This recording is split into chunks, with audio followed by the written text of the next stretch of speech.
I never thought owning a farm would make me a target. When I bought this little plot of land, I imagined quiet mornings, fresh air, and the simple satisfaction of growing my own vegetables. I never imagined it would turn into a daily battlefield with an entitled HOA member named Karen. It started small, a faint rumble of tires in the distance, and then a path of destruction cutting straight through my cornfields. At first, I thought it was just a random driver, maybe someone lost, until I saw her. The same shiny black SUV, windows down, hair perfectly done, waving at me like she owned the place. I couldn't believe it. My first instinct was to march over to the fence and yell, but then I caught myself. I was standing behind my carefully planted rows, and she was in her oversized SUV smirking. Neighbors peeked from their porches, some stifling laughter, some shaking their heads, clearly recognizing the scene as classic Karen. I waved back sarcastically, trying to get her attention, but she just waved harder and drove straight through the mud, leaving deep tire tracks and broken stalks behind. The audacity was staggering. The next day it happened again. I found tire marks stretching across my freshly plowed soil. It was deliberate now, no accident. I started keeping a journal, snapping photos, even marking the time she passed through. It became clear this wasn't just a shortcut, it was a daily ritual, a display of power. Every morning I would step outside, scanning the horizon, waiting for the sound of that engine, my stomach tightening as I saw her car approach.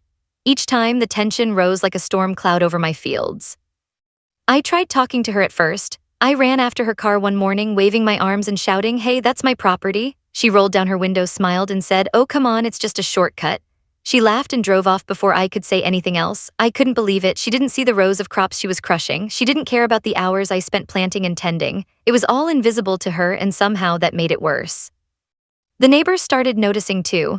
Some were sympathetic, offering tips like, "Put up signs or get a fence." Others were silently amused, watching the drama unfold from behind their curtains. I began to feel like the protagonist in a low-budget suspense movie, one where the villain drives a luxury SUV and refuses to obey any rules. Every time I looked out my kitchen window, I was expecting her to appear, like a black shadow moving across my land, daring me to stop her. I started imagining scenarios, all escalating. What if she didn't stop one day? What if she just plowed through my fields entirely? I even had dreams about her SUV barreling toward me, slow motion, tires crushing my crops, and me standing there powerless. The anxiety was real, gnawing at me, turning what used to be peaceful mornings into tense waiting games. I realized quickly that this wasn't just about crops. It was about respect, about boundaries, and about standing up to someone who thought she was above everyone else.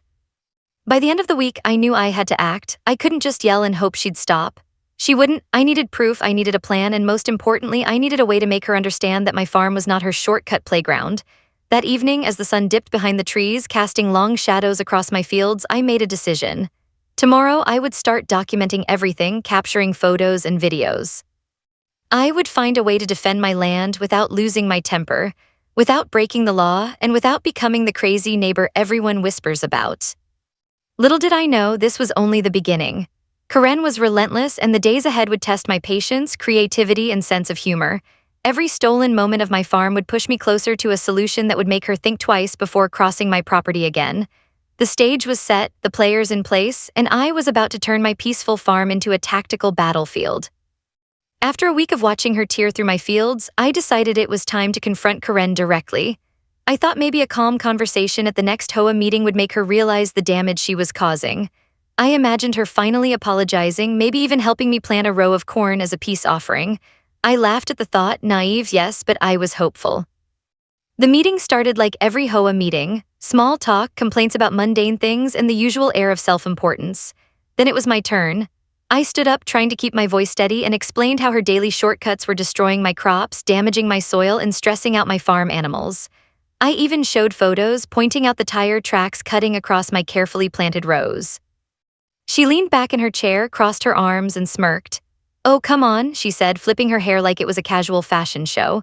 "It's just a shortcut, you're being dramatic." I blinked. Did she just say that? Dramatic? I gestured at the photos again, hoping the visual proof would sink in. The other members murmured among themselves. Some looked sympathetic, others clearly just wanted the meeting to end. Karen's laughter didn't stop. She went on about how everyone uses shortcuts sometimes and how she didn't mean any harm. I wanted to throw my notebook at her head, but I resisted. Instead, I leaned in and said, "This isn't a shortcut, Karen. This is my property, my crops, my livelihood." I could feel the heat rising in my chest, the tension in the room thick enough to cut with a knife. As I spoke, I realized something. She wasn't going to admit she was wrong. She thrived on ignoring rules, and she enjoyed the chaos she caused. She wasn't just careless, she was intentional. That's when the humor of the situation hit me. Here I was, standing in a room full of adults trying to reason with someone who believed waving from her SUV made her above everyone else. I couldn't help but smirk a little, even as frustration bubbled inside me. After the meeting, the tension didn't disappear. Karen ignored my warnings and continued her daily drive through my fields. I started paying closer attention, tracking the times she passed, noting her patterns. She became almost predictable, like a character in a suspenseful movie, except in this one, the villain wore designer sunglasses and drove a black SUV. I even started joking with myself about possible defenses. Maybe a moat or a sign that said "Beware of angry farmer," or even a scarecrow that looked terrifyingly realistic. Every idea made me chuckle, but deep down, I knew I needed something more effective. Karen wasn't going to stop because I asked nicely, and that was a reality I had to accept. One evening, as I walked my property lines, I noticed fresh tracks leading straight through my tomato patch. My stomach sank. She had been there just hours before and the plants were crushed. I felt a mix of anger and disbelief. How could someone be so oblivious, so stubborn, so completely convinced that rules didn't apply to her? I realized at that moment that polite warnings were useless. If I wanted to protect my farm, I had to escalate. I also began to notice the reactions of my neighbors. Some would glance my way, raising eyebrows, clearly sympathizing with me. Others whispered behind curtains, amused at the daily showdown. I felt a strange mix of solidarity and embarrassment. It was like starring in a reality show that no one asked me to join, and the ratings were apparently through the roof. As night fell, I sat on my porch looking at the tracks that now marred my fields. I felt a determination settle in my chest. Karen had underestimated me. She thought my calm demeanor meant weakness, that my farm was an open invitation. Little did she know I was already planning my next move. This wasn't just about crops anymore. It was about respect, boundaries, and teaching her that some people's patience has limits. I went inside, notebook in hand, and started drafting a plan. It would need to be smart, safe, and effective. No more polite warnings, no more half-hearted attempts. If Karen wanted to turn my farm into her personal shortcut, she was about to learn that I wasn't going to sit quietly anymore. I had a strategy forming, and by morning the suspense would only grow. Karen didn't know it yet, but the war for my farm was about to begin. After a few more days of watching her cruise through my fields, I realized polite warnings and friendly gestures weren't going to stop Karen. She had no intention of respecting boundaries, no concept of personal property, and definitely no fear of consequences. I knew I had to escalate, but carefully. I didn't want to become the crazy neighbor, the one everyone whispered about, but I also wasn't going to let her bulldoze my farm anymore. My first thought was minor retaliation, something harmless yet effective. I started with cones. Bright orange cones placed strategically across the main shortcut she used. I imagined her reaction: honk, swerve, glare, and it made me smirk. The next morning she appeared, tires crunching through my newly placed cones like they were decorative garden pieces. She waved, laughing, and continued straight through. Apparently cones weren't enough. Then came signs, big bold ones: private property, no trespassing, protected crops, and even beware of angry farmer. I placed them at every entry point to my fields. I wanted her to know I wasn't joking, that my frustration had limits. She saw the signs, stopped briefly, waved sarcastically, and drove around them. Apparently, words and warnings in print were meaningless to her. Not one to give up easily, I tried my next tactic. A scarecrow, not just any scarecrow, but one modeled loosely after myself, complete with a hat, gloves, and a makeshift pitchfork. I placed it strategically at the corner of my field where she usually made the sharp turn. The plan was simple: she would see the figure, think twice, maybe even laugh nervously, and take the long way around. I stood behind a fence, watching, anticipation rising. She came at noon, tires crunching against the dirt, and paused just for a second at the scarecrow. She frowned, waved, and then drove straight around it, leaving my poor scarecrow's arms flailing in the wind. I couldn't help but laugh. The absurdity of it all hit me. Here I was, investing time, energy, and a little pride into stopping her, and she didn't even flinch. The frustration burned hotter than ever. It was at that moment, watching her SUV disappear into the horizon, that I realized minor retaliations were useless. She had no respect for boundaries, no concern for the damage she caused, and certainly no fear of a passive farmer. I needed something stronger, something she couldn't ignore or drive around. I began packing my porch, brainstorming. Fences, too obvious; cameras, she probably wouldn't care. I needed a solution that combined safety, strategy, and a little poetic justice. The humor of the situation never left me, though. I imagined the headlines if neighbors caught a glimpse: local farmer battles suburban Karen with homemade defenses. I laughed at the mental image, but the laughter was mixed with irritation. This wasn't just funny, it was getting personal. Every crushed plant, every torn row of vegetables was a reminder that my patience was running out. By the end of that day, I started formulating a plan. It needed to be precise, legal enough to avoid trouble, but effective enough to finally make her stop. I started sketching layouts in my notebook, marking entrances, angles of approach, and the most efficient way to defend my property. It was like preparing for a miniature battle, each crop row a strategic point to hold. The farm had transformed in my mind into a chessboard, and Karen was the pawn that refused to stay in place. As night fell, I couldn't sleep. I kept imagining her SUV barreling toward my fields, tires flattening the crops, me standing helplessly by the fence. The tension gnawed at me, but it also fueled determination. Tomorrow, I would start preparing the next phase, something that would finally make Karen understand that my farm wasn't a shortcut, wasn't a playground, and certainly wasn't her personal property. I went to bed, visions of spikes and deterrents dancing in my head, a mix of suspense and anticipation making it impossible to relax. Karen had forced my hand, and I was ready. The battle lines were drawn. The next encounter wouldn't be about polite warnings, signs, or scarecrows. It would be about strategy, planning, and finally taking a stand to protect what was mine. The farm had been peaceful once, but soon it would be a place she wouldn't dare cross again. After days of failed attempts with cones, signs, and even a scarecrow, I knew I needed a stronger solution. Karen wasn't going to stop on her own. Every crushed row of tomatoes, every flattened pumpkin, every dented fence post reminded me that polite warnings were useless. I needed something more effective, something that would finally make her think twice before treating my farm like her personal racetrack. I spent that night researching legal ways to protect property. Fences were an option, but I didn't want to look like the crazy farmer who built a wall around his land. Cameras were helpful for evidence, but they wouldn't stop her from driving across the fields. That's when I stumbled upon spike strips. Yes, spike strips, the kind used for vehicles designed to stop cars safely without causing serious harm. I immediately started calculating, plotting, and imagining. The idea was thrilling and terrifying at the same time.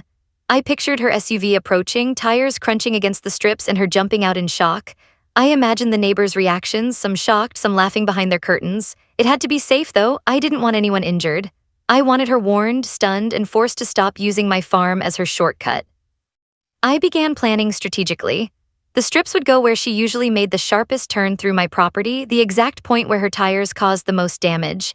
I measured distances, angles, and calculated the approach from the main road. It had to be precise. One wrong move and someone could get hurt, or worse, I could be in trouble. The suspense was intense, every detail mattered. As I laid out the plan in my notebook, I couldn't help but laugh at the absurdity of it all. Here I was, a peaceful farmer, turning into a tactical strategist, preparing for a showdown with an entitled neighbor who thought rules didn't apply to her. The humor was dark, but it helped keep my frustration in check. After all, if I didn't laugh, I might scream. I also had to consider timing. Karen usually drove through late in the morning, right when the sun hit the fields just enough to blind a little. That meant I needed to install the strips at night under the cover of darkness, like a covert operation. Every creak of the floorboards, every snap of a twig outside my farmhouse made my heart race. I was excited, nervous, and a little scared, but the adrenaline only sharpened my focus. Preparing the strips themselves was another challenge. I researched which ones were legal to own and deploy, ensuring they were safe enough to stop a vehicle without puncturing tires dangerously. I wanted her to get the message without creating a lawsuit waiting to happen. I even ran a few tests on old tires behind the barn, watching them pop and deflate safely. It was like preparing for a miniature military mission right in my own backyard. The suspense kept building. Each time I heard a car on the road, I would freeze, wondering if it was her, wondering if tonight was the night I would finally reclaim my farm. Neighbors walked their dogs past my property, and I had to remind myself not to react, not to give away my plan. The stakes were high, and the tension was almost unbearable. I could feel the calm before the storm, that quiet, electric moment where anything could happen. As the night approached, I gathered my tools, laid out the strips, and double-checked my calculations. It had to be perfect. Karen wouldn't even know what hit her, figuratively, of course. The suspense of the unknown thrilled me. Would she appear tonight unsuspecting? Would she notice the strips before driving over them? My heart raced at the thought of finally confronting the chaos she had brought into my peaceful life. By the time the moon rose, casting silver light over my fields, I felt ready. The plan was set, the trap laid, and the anticipation was electric. Karen had pushed me too far, and tomorrow she would find out that my farm wasn't a shortcut, that my patience had limits, and that sometimes defending your land required a little strategic thinking, a little suspense, and maybe, just maybe, a few spike strips. The night I decided to lay down the spike strips felt like preparing for a covert military operation. I had my flashlight, my notebook with precise measurements, and a small toolkit. Every move had to be calculated. One wrong step and I could injure myself, alert the neighbors, or worse, ruin the whole plan. The suspense made my heart race. This was it, the moment I would finally take a stand against Karen and her daily destruction of my farm. I started by scouting the area where she usually made her sharp turn through my property. The tire marks were still visible from earlier in the day, guiding my placement.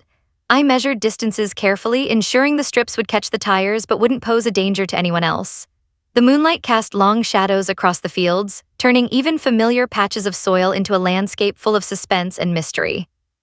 I felt like a secret agent, only instead of spies, my enemy was a suburban HOA villain in a black SUV. As I began laying down the first strip, my hands shook slightly. The metal was cold and the weight of responsibility pressed down on me. I imagined Karen driving by tomorrow morning oblivious, and the suspense of the moment made my stomach tighten. Every snap of a twig in the distance made me freeze. Was it a raccoon, a neighbor, or was it her already on her way? I fumbled a little with the second strip, dropping it into the mud with a loud clang. My heart jumped. I whispered to myself, "Calm down, this is part of the plan." I adjusted it, digging the edges slightly into the soil so it wouldn't move. Then came the third strip and the fourth, each carefully spaced according to my notes. The night air was thick with tension and every movement felt amplified. I had never felt so alive and nervous in my own fields. As I worked, I couldn't help but chuckle at the absurdity of the situation. A peaceful farmer crouched in the shadows, laying spike strips for a neighbor's SUV. It was almost cinematic. I imagined the scene from Karen's perspective. What is happening on that farm? Is he really serious? The humor helped calm me, though my pulse remained high. This was serious business, but the absurdity of the situation kept me grounded. The installation wasn't without mishaps. I stepped on one strip accidentally and a sharp jolt shot through my foot. I yelped, hopping on one leg, and then laughed at my own clumsiness. Careful, careful, I reminded myself. Every strip had to be perfect, aligned precisely so that they would function as intended. One misaligned strip could ruin everything, or worse, make the whole thing unsafe. Finally, after what felt like hours, the last strip was in place. I stepped back and surveyed my work. The farm looked normal in the moonlight, nothing obvious to an unsuspecting passerby, yet underneath the surface, the strips were ready. The suspense was unbearable. I imagined Karen's reaction, the screech of tires, the shout of surprise, the confusion, the anger. It was almost too much to contain. I cleaned up my tools, wiped mud off my boots, and hid my notes back in the house. Then I stood silently at the edge of the field, listening. The night was quiet except for the rustle of leaves and distant owls. Every second felt stretched, suspense building toward the inevitable confrontation. Karen didn't know yet, but her daily shortcut was about to meet its match. As I finally headed inside, I allowed myself a deep breath. The farm was prepared, my plan was in motion, and for the first time in weeks, I felt a strange mix of excitement and anxiety. Tomorrow would be the day that the balance shifted. Karen would discover that my farm wasn't just soil and crops, it was defended territory, a place where boundaries mattered and where one person's disregard for rules could no longer go unchecked. I went to bed with adrenaline still coursing through me, my mind racing with anticipation. The suspense was almost unbearable. Would she see the strips in time? Would she react as I imagined? I didn't know, and that uncertainty made everything more thrilling. One thing was certain, my farm was no longer an easy target, and Karen was about to learn the hard way that some people don't take shortcuts across other people's property. The morning started like any other, but I could feel it in my gut. Today was the day. I had barely slept, tossing and turning, imagining Karen's SUV barreling toward my fields, oblivious to the trap I had laid.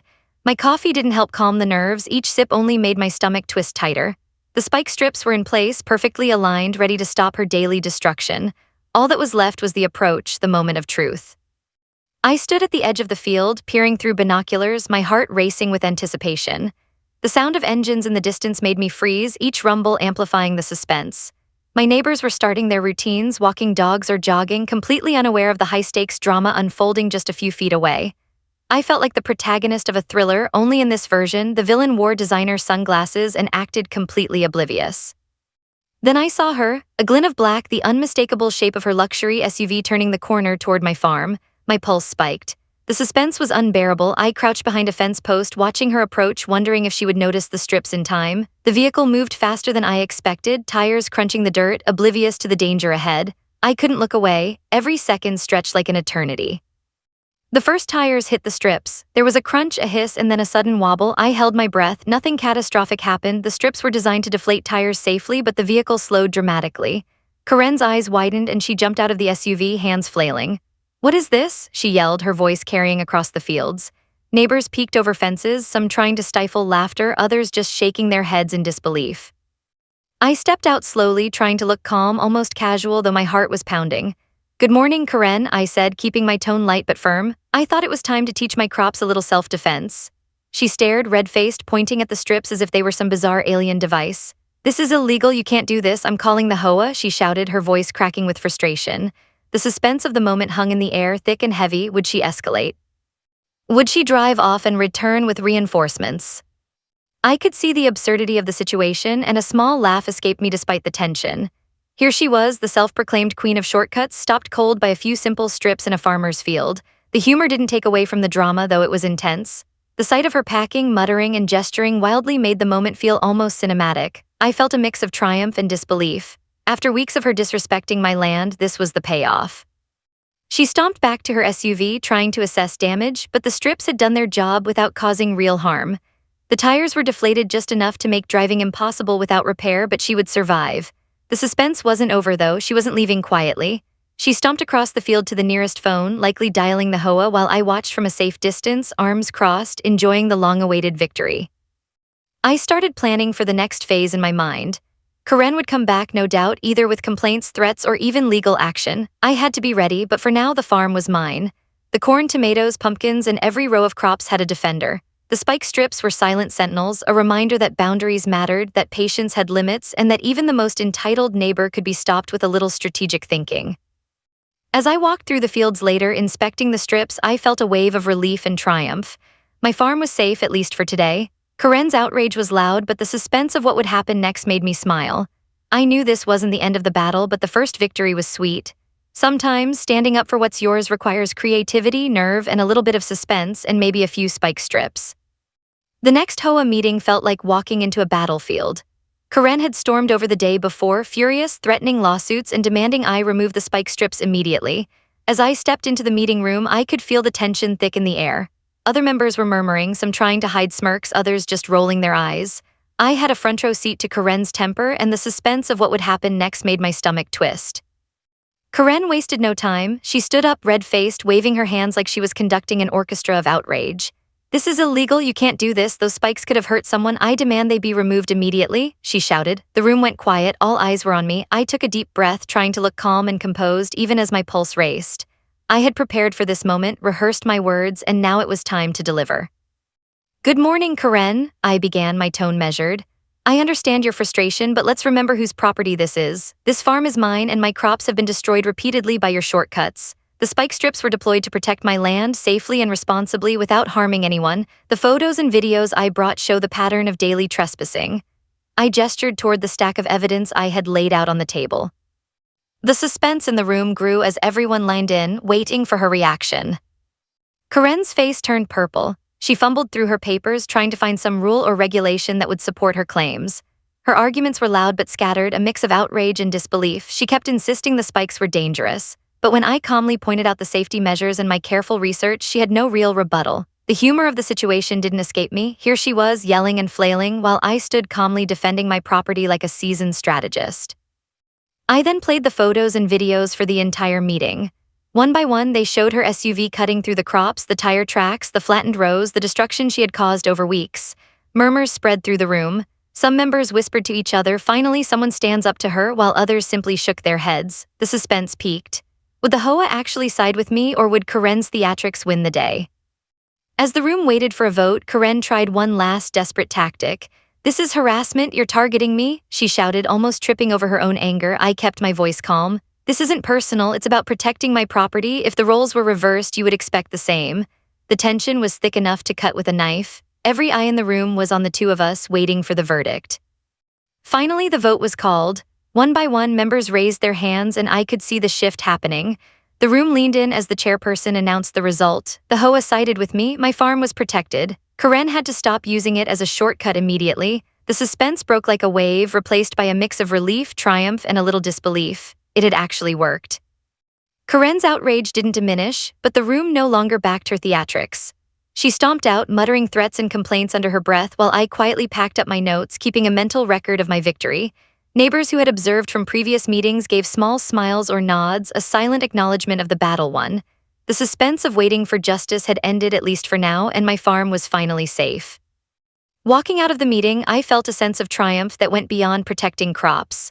This was about boundaries, respect, and standing up to someone who thought rules didn't apply to them. The suspense had been intense, the confrontation nerve-wracking, but the humor and satisfaction of seeing Karen finally outmaneuvered made it worth every moment. My farm was no longer a playground, it was a defended space, and the lesson had been learned loud and clear. As I drove back home, I couldn't help but chuckle at the absurdity of it all. Spike strips, angry neighbors, a dramatic HOA meeting, it felt like a story that someone would laugh at if it weren't their life. But it was mine, and for the first time in weeks, the suspense had given way to a sense of peace. The farm was mine again, and Karen had been shown that even the most entitled person couldn't push everyone around. After the HOA meeting, the farm finally felt like mine again. The spike strips had done their job, the confrontation was over, and Karen had no choice but to follow the rules. Walking through the fields, I could see my crop standing tall, undisturbed for the first time in weeks.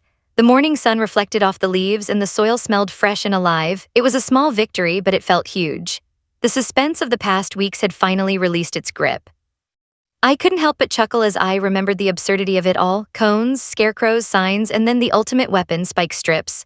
Who would have thought that a peaceful farm would turn into a tactical battlefield? I laughed at myself, imagining the story told years from now.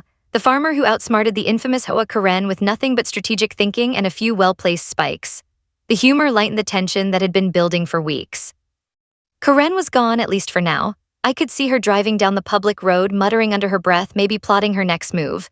But the truth was, my farm was protected. Every row of corn, every tomato plant, every pumpkin patch was safe. The suspense that had dominated my days, the waiting, the planning, the nervous anticipation of her next move had transformed into satisfaction and relief. I had defended my property, stood my ground, and finally reclaimed peace. As I walked along the fence line, checking each spike strip to make sure they were still in place, I reflected on what this experience had taught me. Sometimes standing up for yourself requires creativity, persistence, and courage. Sometimes it requires patience, and sometimes it requires a little humor to get through the absurdity of dealing with someone like Karen. The suspense and drama had been intense, but it had also been a lesson in strategy, observation, and knowing your own limits. I noticed a few neighbors walking by, giving me subtle nods or smiles. They had seen the drama unfold over weeks, maybe months, and now they were witnessing the outcome. Some whispered congratulations, some joked about the great spike strip showdown, and I couldn't help but laugh. The suspense of wondering what everyone thought about me, the tension of being watched while preparing my plan, was finally replaced by camaraderie and acknowledgement. It felt good to know I wasn't alone in thinking Karen had gone too far. Later that day, I sat on my porch sipping coffee, watching the sunlight play across my fields. The suspense of the past weeks faded, replaced by a calm satisfaction. Karen was no longer a threat, at least not to my crops, and the farm felt alive again. I thought about the confrontation, the planning, the careful installation of the spike strips, and realized that sometimes defending what's yours isn't just about physical action. It's about being prepared, being observant, and knowing when to act. I smiled as I looked at the fence line, imagining Karen's reaction when she first encountered the spike strips. Her shock, her frustration, her muttered complaints, it was almost cinematic in my mind. The suspense had been intense, but it had also created a story worth telling, a personal victory that went beyond crops and dirt. It was about standing up to entitlement, about drawing lines and protecting what matters. As the sun set, casting long shadows across my farm, I felt a deep sense of peace. The suspense was finally gone, replaced by humor, satisfaction, and relief. Karen would drive her public roads now, and I could focus on the simple joys of farming again. The corn would grow, the tomatoes would ripen, and the pumpkins would flourish. My farm was mine, and it felt like a victory hard-earned. Sometimes life throws obstacles in the form of people who think rules don't apply to them. Sometimes those obstacles are absurd, frustrating, and ridiculous. But standing your ground, thinking strategically, and keeping a sense of humor can turn even the most tense and suspenseful situations into triumph. As I watched the last light of day fade over my fields, I knew that this story, my story, was one I would remember for years. My farm was safe, my crops were protected, and my patience, creativity, and courage had won. Every HOA has a story on HOA Headaches. You'll hear the ones they tried to bury. Subscribe today.